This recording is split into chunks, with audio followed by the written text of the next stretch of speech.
Qizlar, barchangizga salom. Mening ismim Xurshida. Bugun Kotex brendining loyihasi doirasida siz uzoq kutgan qomatni saqlash, ya'ni osанка mashg'ulotini o'tkazamiz. Ushbu mashg'ulotlar majmuasi Toshkentdagi osанка klubi hamda qozog'istonlik hamkasbimiz Leyla Makisheva tomonidan maxsus ayollar uchun ishlab chiqilgan. Ko'pincha qaddi qomatning buzilishi o'smirlik davridan boshlanadi. Qiz bola bo'yi o'sib o'zgargan tanasiga ko'nikolmay, o'zini noqulay his qilishi mumkin. Mushaklar bo'shligi va telefonda ko'p o'tirish esa bukro holatiga olib keladi. Esingizdami? Go'zal qomat bu sizning o'zingizga bo'lgan ishonchingiz va atrofdagilarni hayratda qoldiradigan qirolicha qarashlaringiz poydevoridir. Keling, yelkalarimizni rostla, go'zallik sari birga qadam tashlaymiz. Bugun mashqlarni bajarishda devordan tayanch sifatida foydalanamiz.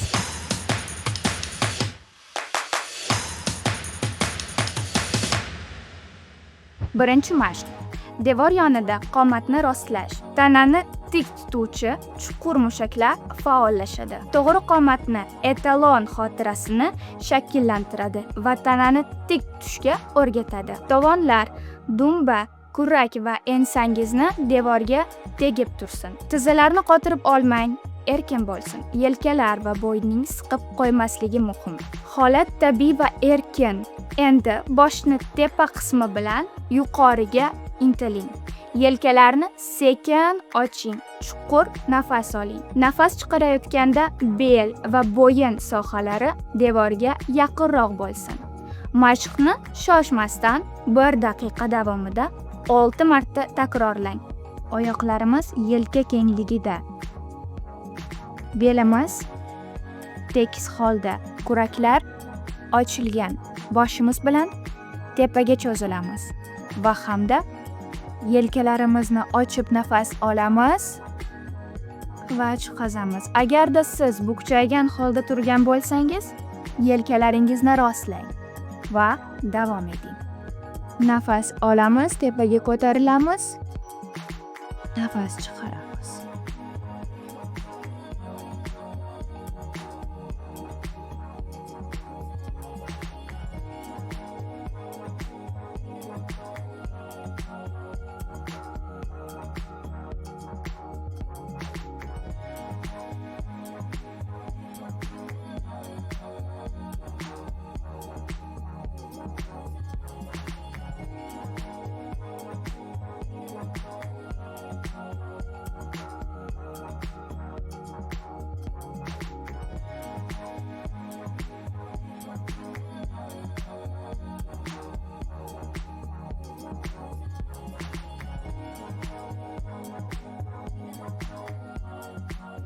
Ikkinchi mashq.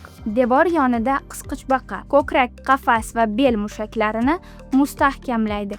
Yelka bo'g'imlarning harakatchanligini oshiradi. Yelka va ko'krak qafasi ochilib, nafas olish yengillashadi. Devor yonidagi holatni saqlang. Qo'llarni yon tomonga ko'tarib, tirsaklarni buking. Bukilgan qo'llar devor bo'ylab yuqoriga sirpanib ko'tariladi. Tekislanadi va pastga tushiriladi. Qisqichbaqa mashqi. Oyoqlarimiz yelka kengligida. Bellarimiz va yelkamiz tekis holda. Qo'llarimiz, tirsaklarimiz bukilgan, barmoqlarimiz yig'ilgan holda asta-sekinlik bilan devordan sirpanib, qo'llarimiz pastga keladi. 1 2. Kuragimizni ushlaymiz. Bukchaymaslikka harakat qilamiz. Davom etamiz. 1 2 3 4 1 2 3 4.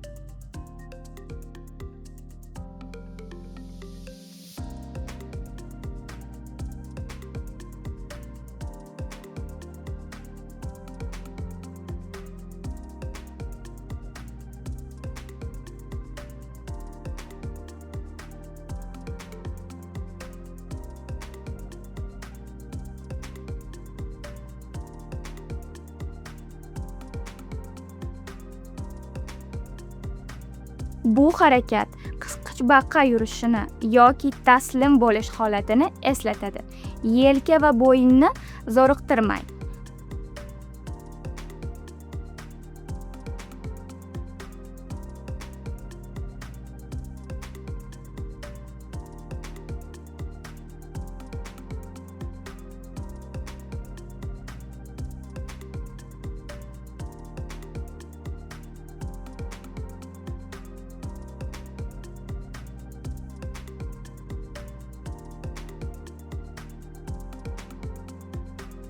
Bu juda samarali mashq. Oddiy ko'ringani bilan qomat uchun eng kerakli mushaklarni ishlatadi.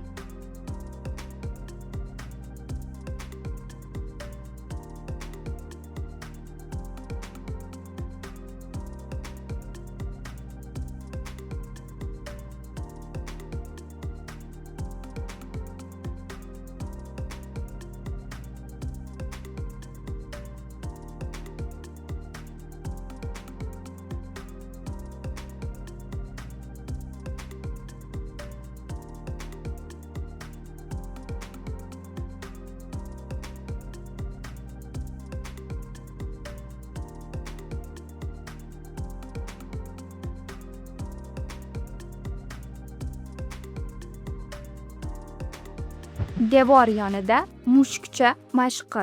Yelkalarni yozadi, bukrilikni kamaytiradi. Devorga yuzlanib turing. Oyoqlarni yelka kengligida, bukilgan qo'llarni boshdan sal yuqoriroqda devorga bosing. Tirsak va bilak bilan tayaning. Nafas olib, sekin nafas chiqarish orqali ko'kragingiz bilan devorga intiling. Boshni orqaga tashlab yubormang. Belni haddan tashqari bukib yubormaslikka harakat qiling. Mushukcha mashqi. Tirsaklar devorga tekkan holda. Oyoqlarimiz yelka kengligida. Ko'kraklarimiz bilan devorga tegishni harakat qilamiz. Nafas olamiz va chiqaramiz.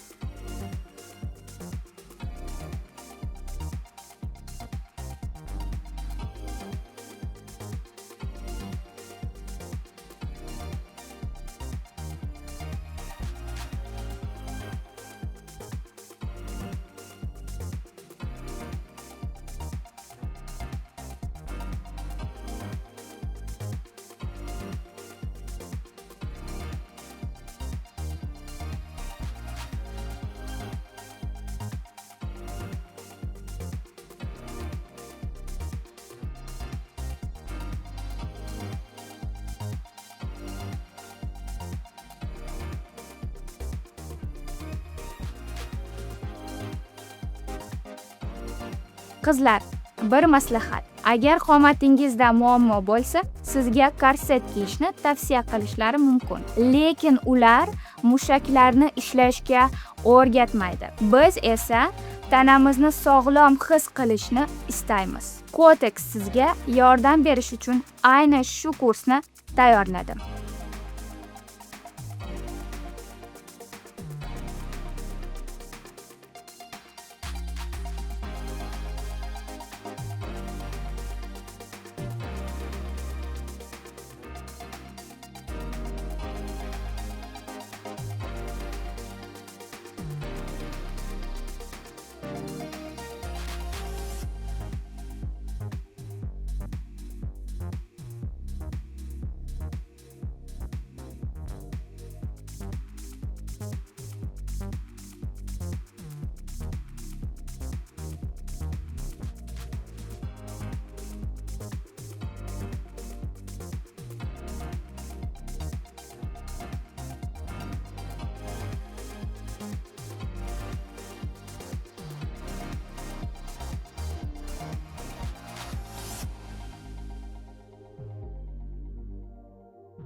Qo'l va yelka bilan aylantirish. Like, dislike. Yelka bo'g'imlari harakatchanligini oshiradi. Tik turing. Bel tekis, yelkalar ochiq. Qo'llarni yon tomonga ko'taring. O'ng qo'lda like, bosh barmoq tepada, chap qo'lda esa dislike belgisini ko'rsating. Endi qo'llarni butunlay aylantirib, belgilarni almashtiring. Like, dislike. Oyoqlarimiz yelka kengligida, qo'llarimiz chetda. Qo'l mushaklari bilan sekin astalik bilan ishlaymiz. Qo'llarimiz bir vaqtda ishlashi muhim. 1 2 3 4 1 2 3 4. Layklar yon tomonga. Orqa mushaklarni mustahkamlab, qomatni tiklaydi. Oldingi mashqning davomi. Endi ikkala qo'lda ham bosh barmoqlarni orqaga qarating. Qo'llar yelka darajasida tekis. To'g'ri qo'llarni orqaga torting. Kuraklarni birlashtiring. 2-3 soniya ushlab turing. So'ng qo'llarni yana yon tomonga qaytaring. 8-10 marta takrorlab dam oling va ikkinchi yondashuvni boshlang. Layklar yon tomonga. Oyoqlar yelka kengligida. Qo'llarimiz chetda. Va sekin astalik bilan orqaga harakatlana boshlaymiz. Bu mashq davomida juda ham ko'p uchraydigan xato bu yelkalarimizni ko'tarilishi. Yelkalar pastda.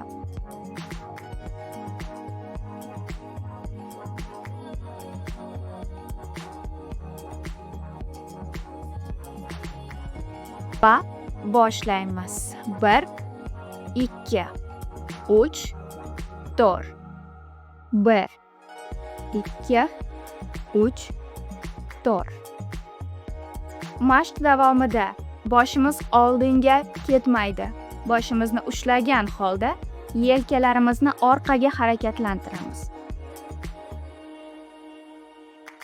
1 2 3 4.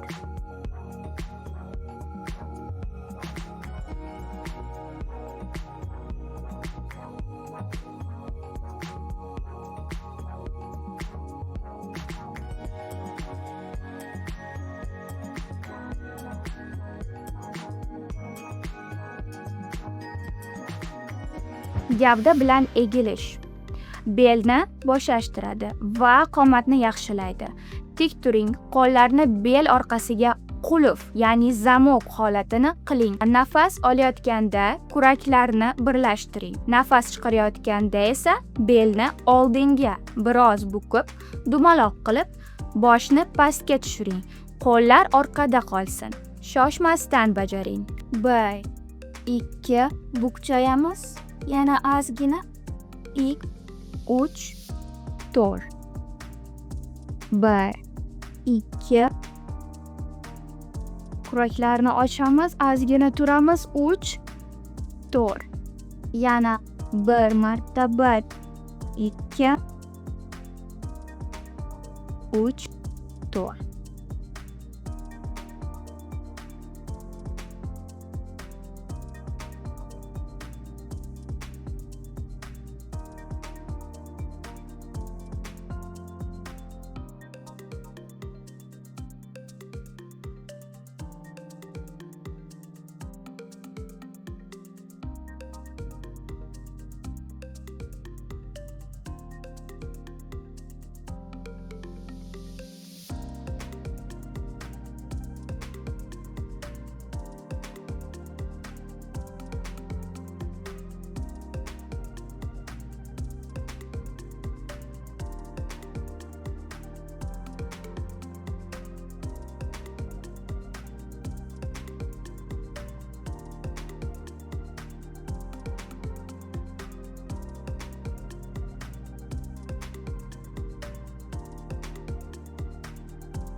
Tos tebranishi, maetnik. Tos mushaklarini faollashtiradi. Hayz paytidagi og'riqlarni kamaytirishga yordam beradi. Oyoqlar tos kengligida. Tizzalar biroz bukilgan. Tosni oldinga va orqaga sekin harakatlantiring. Gavdaning yuqori qismi qimirlamasin. Faqat tos bilan harakat qiling. Bu mashq nozik kunlarda zo'riqishni olishga juda yaxshi yordam beradi. Koteks esa bu kunlarda sizning qulayligingiz haqida qayg'uradi. Oyoqlar tos kengligida. Tizzalar bir oz bukilgan holda tosni oldinga va orqaga harakatlantiramiz. Yelkani ushlaymiz. 1 2 3 4 1 2 3 4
Cho'zilib egilishlar.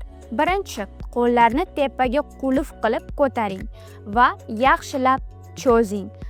Gavdani oldinga 90 daraja burchak ostida eging.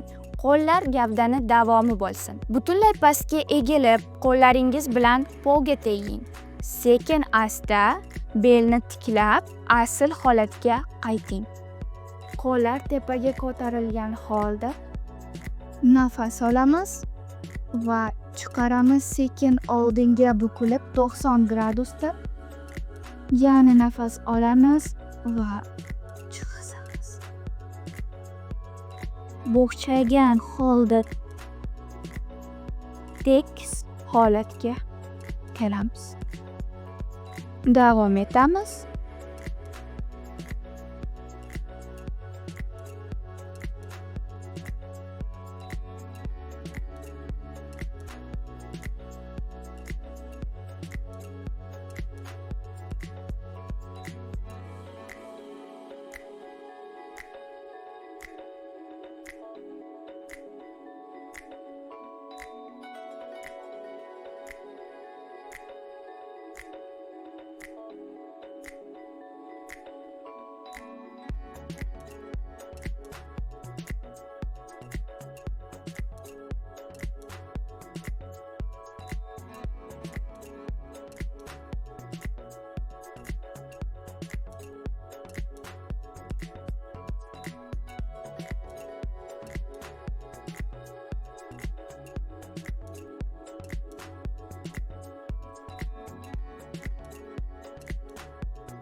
Qush it mashqi. 4 oyoqlab turing.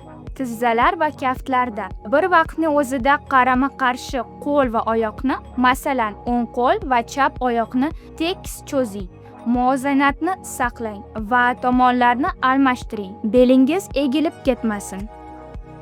Qo'llarimizni yelka kengligida qo'yamiz. Oyoqlarimizni sekin-astalik bilan ochamiz. Tos aylanmaydi. Uni tekis holda ushlaymiz. Va oldinga yana cho'zilib, sekin-astalik bilan qo'yamiz va almashtiramiz.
Endi mashg'ulotimizni yakunlab, o'zimiz intilgan o'sha go'zal holatga kelamiz.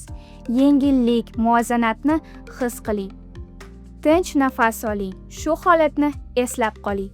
Kundalik hayotda ham shunday yurishga harakat qiling. Mushaklar o'rganguncha vaqt kerak. Lekin har kuni osonlashib boradi. Ko'zlaringizni yumib, go'zal qomatingiz sizga qanchalik ishonch bag'ishlayotganini tasavvur qiling. Go'zallik va nafosat bu tasodif emas. Bu o'zingizga bo'lgan e'tiboringiz natijasidir. Agar bugun sportdagi birinchi qadamingiz bo'lsa, bilingki, siz buni a'lo darajada uddaladingiz. Eng qiyini ortda qoldi. Keyingi mashg'ulotlargacha xayr. Koteksning sport qiz bolaga yarashadi loyihasini kuzatib boring. Salomat bo'ling.